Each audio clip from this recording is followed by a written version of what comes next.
Hey, chickadees. Welcome into today's episode of Mojo Mysticism. Today, we are continuing to pull from the Oracle of the Seven Energies by Colette Baron Reed. And as always, we're just going to see what they have to say to us. So we'll let them pull 3 cards. They have not told me anything different for weeks and weeks now. So we're just going to continue with this. So it's actually been I've enjoyed it. So it's been fun to see what they give us every day. Let's see, what do you have for us? 2 cards are out.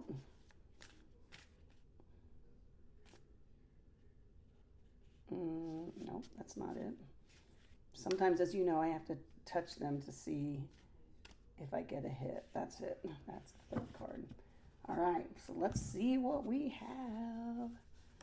Okay, we've got at least, oh my God, every card in here, sorry, every card here we've seen this literally this week. This is crazy. Okay, so the first card number 14, this is a Sacral Chakra card. This is beautiful, Uncaging. Okay, the second card we got is card number 42. This is a Third Eye Chakra card. Smoke and mirrors, our friend is back. So, and then the 3rd card we got was another Sacral Chakra card. This is into, I'm so sorry. This is Into Me I See. So you can tell I'm still struggling with this cold a little bit. So it's funny because the cold's gone. It's been gone for weeks, but it seems like every time I get a cold, it's the cough that doesn't leave for quite some time. So I think it's like a related to COVID kind of thing. I don't know. But anyway, that's what we have today. We have Molly coughing and 3 cards we've already seen. So yeah, worth the price of admission? I don't know. You tell me. So it's free. So be kind.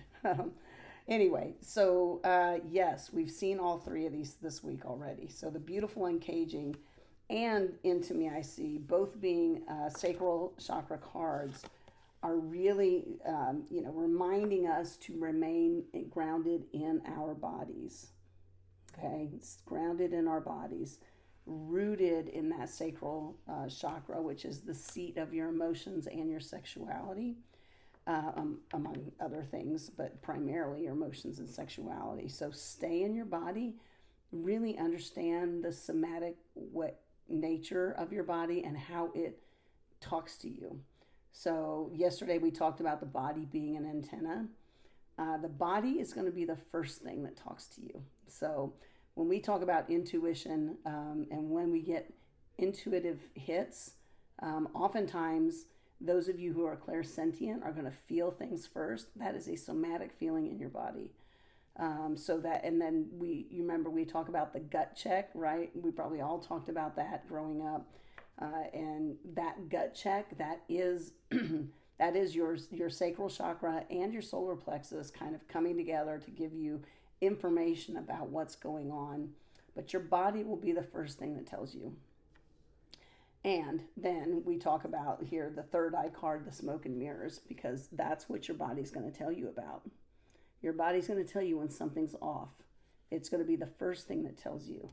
And I will tell you, I think I've shared this story in the past, but I'm going to share it again. I have a long history with my wonderful wife of over 31 years now.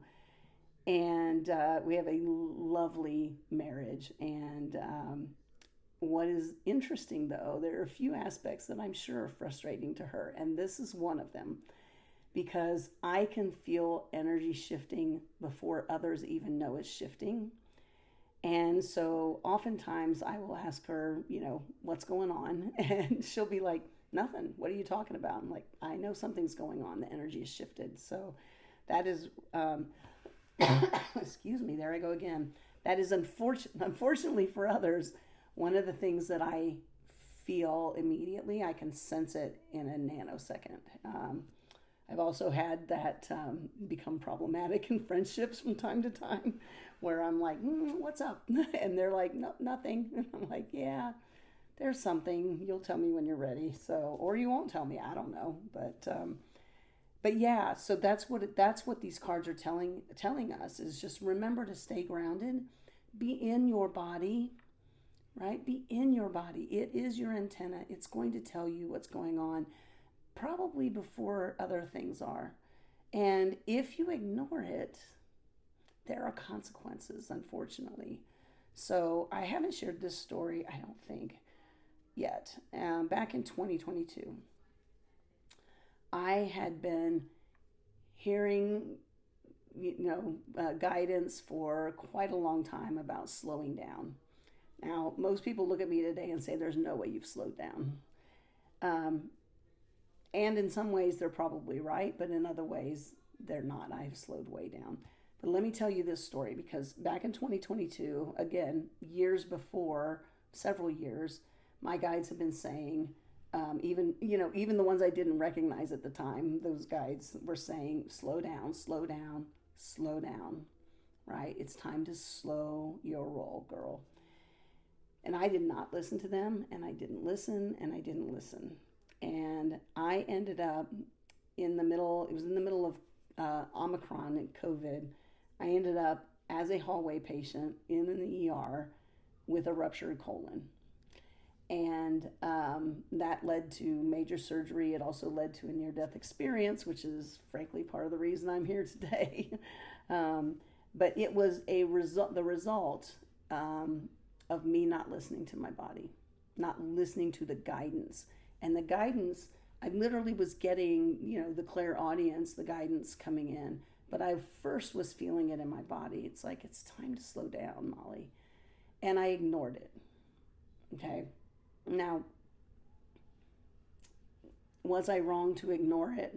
No, my life has played out exactly as it should. I'm here today, having a wonderful time.